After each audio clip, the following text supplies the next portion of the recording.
Hello everyone and welcome back to another video. Today we're going to be talking about a new unit that's recently added to Age of Empires 2, and this unit is absolutely disgusting. It was introduced to the game with the release of the Roman civilization, and it was handed out to a select few civilizations that we'll talk about later, and this unit is the Droman. Now the Droman is basically the replacement of a cannon galleon, and it essentially serves the same purpose, which is a ship that is pretty long range and can kill buildings. But the cannon galleon is very true to that purpose. It only does well against buildings. It's actually not good at all against units or other ships. I mean, it can work, but it's very, very poor at dealing with something that's not destroying a building. But the Droman is a little bit different in that regard. Droman is actually a lot more well-rounded than the cannon galleon, and maybe even too well-rounded. So in this video, we're going to take a deep dive and analyze the Droman and see how good it is and what's the difference between a Droman and a cannon galleon, kind of do a pro and con list. And in the end, we're going to arrive to the conclusion that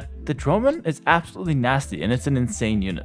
But anyways, let's hop in and do our due diligence. Before we get started on the video though, just a quick reminder to come on down to my Twitch channel, link in the description. We love to see new people on the live stream, and I'm live very often during the week. So definitely if you haven't come over yet, just come on over, and if you catch me live, say what's up, say I'm from YouTube, and it's going to be nice to see you there and see me live as well. And if you want to support my work further, consider subscribing to my Patreon and supporting me that way. But of course, none of it is required. There's some few perks there if you guys are interested, worth taking a look for sure. All right, let's talk about the Droman now. Now the Droman is available for a few civilizations. Most notable ones, the ones I remember, Byzantines, Armenians, Romans. But I'm gonna ask my editor to put up a list of all the civilizations that get it right now somewhere on the screen so you guys can have that information. But those are the civilizations that we see more often in tournaments using the Dromans, and especially Byzantine and Armenians, they're generally speaking good water civilizations. So to have a Droman on top of it, very nasty. And the Armenians also get a unique tech that gives the Droman an extra range. So again, double nasty there as well. Okay, so let's take a look at what the Droman actually is. So we know it fits the role of a cannon galleon and is therefore supposed to be good against buildings. But what does it actually do? How does it function? Well, it's essentially a mangonel on the water, and it works exactly the same way as a mangonel. You can attack ground with it, or you can right click. It does splash damage, and it does pretty good damage to buildings. It also has a very similar attack rate to a mangonel, which is, by the way, much faster than a cannon galleon, so it attacks at a reasonable pace, and it has 12 range, whereas a regular mangonel has 7, a Korean SO has 10. This bad boy, the Droman, has 12. Alright, so that's the function of it. Let's take a look at the pros and cons over cannon galleon, because at the end of the day, the civs that get Dromans do not get cannon galleon. So we have to compare it to cannon galleon. This is the exact link that the game is telling us exists. So let's take a look at the pros and cons here, and we'll see, which unit is better. Should we want the Droman for our civ, or should we want the cannon galleon? Alright, so the pros for the Droman is that you don't need chemistry for it. Now, chemistry is a long upgrade. I think it takes something like a minute and a half to research, and it's only available in Imperial Age, and you need a university. Not needing chemistry is huge. This way I can get to Imperial Age and straight up just start making Dromans. This is not only amazing because you get to start your push faster, but in certain cases where a fast imp is necessary to kill a castle in the middle of an island, for example, a middle of a gold island on Northern Isles, killing a castle can mean winning or losing the game if you don't get it. And a Droman being able to get out right away without needing chemistry gives you really good chances at killing that middle castle. So it's a really big thing that you don't need chemistry to start making the Droman. Also, it has a much faster reload time than the cannon galleon, so you don't need to commit to killing a building. You can take a shot and then just back up and then think of something else. You don't really need to shoot and then leave them there for a few seconds for the next shot, or bring them back and wait a few seconds before shooting again. You can just repeatedly shoot with the Droman, or shoot, walk away, micro back a little bit, and then come back and shoot. It's a very flexible unit in comparison to the cannon galleon.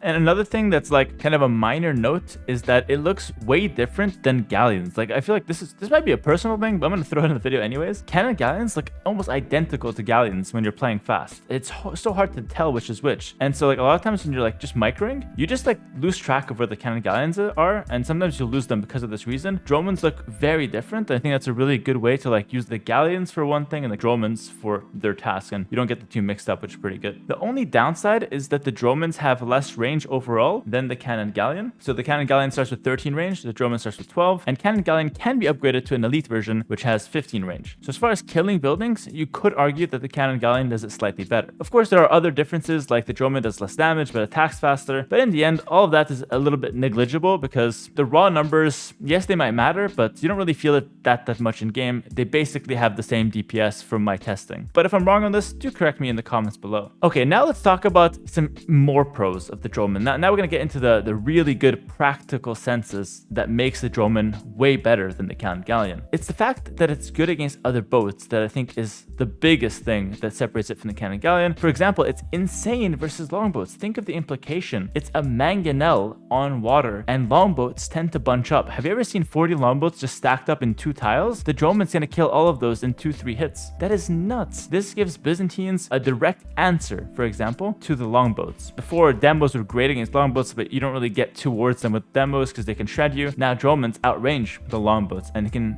do massive damage from a long distance. And not only that, I already mentioned how now dronemans can attack ground, and even cannon galleons can attack ground. They changed it, but dronemans having attack ground, the hotkey, and it's a mangonel. You can see where this is going. They can attack ground against demolition ships and fires. Think about how insane that is. Your opponent can be chasing your long-range siege ship, the ship that's designed to kill buildings. They can chase it down with fast fire ships, and you can attack ground of fire ships and then run away. I mean, how crazy is that? Imagine a cannon galleon in that situation. Maybe you can attack ground with a cannon galleon. You'll do very minimal damage, and then you just die eventually. But the droneman actually does a good amount of damage to the fires, and you can attack ground fires, demos, and you can kill them as they're trying to engage on you. And also, it's pretty decent against galleons. Galleons don't bunch up as much as longbows, but you can still get some good hits. So it's a unit that's good against buildings and good against other boats, like all the other boats. Like, how do you stop this consistently? Not only that, the pros list continues. It's also good against land units. It, for example, one-shots a monk and also has the same range as a monk, except Armenians that have an extra range. And it can attack ground again versus land units. If your opponent has randomly some Hussar raiding you or something like that and he's running in, bam, you can just attack ground with the Dromans. You kill like 10-20 Hussar from the water. Like,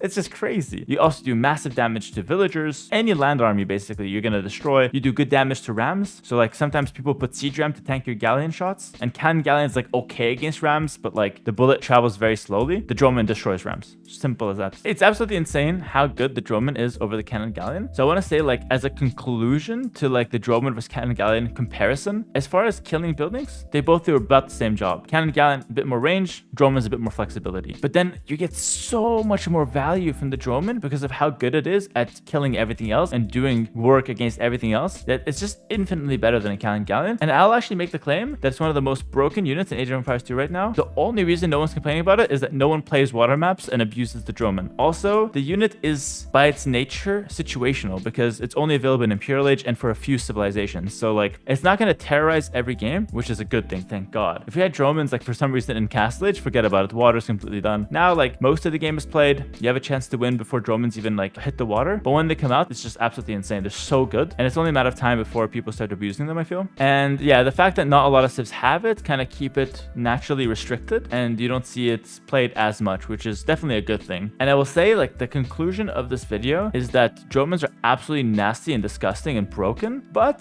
they are nothing in comparison to the Armenian demos, which are out of this world broken. You can make the argument that an Armenian demo can be more impactful in a game over a Cobra car in the right situation. On a water map, sometimes you'd want an Armenian demo over a Cobra car. Think about how insane that is. Okay, I kind of pulled that out of my ass, but like, you know what I'm saying. Armenian demos are disgusting, and I showcased them a bunch of times in practice games, and it was just, both of us were laughing. I showcased it to Tato in a practice game, and I did it against Yo in the Warlord semifinals, and every single time, me and my opponents were just laughing about how silly and how broken it was. Conclusion, droneman's broken, Armenian demo is way more broken. Listen, I feel the need to clarify this as well. This is not a call for me asking to nerf this unit. It's too early to tell truthfully if it deserves a nerf. I'm just saying, hey, listen, I've noticed from practice, this unit is crazy good, and I want to hear your thoughts on it. Are you guys abusing the droneman? Do you guys enjoy playing with it? I think it's fun to play, and I think it's, you know, very strong. But again, not calling for a nerf just yet. I just want to let you guys know how I think about this unit and what I think about it. And yeah, kind of start some discussion around the droneman, some water discussion for a change. We never really get that, so that's cool. But anyways, I'm gonna drone on out of here. I can't believe I said that. I'm gonna skedaddle here, and I'll leave you guys to enjoy the rest of your evening or whatever. Take care, guys. Like, comment, subscribe as always, and I'll see you guys in the next video. Peace.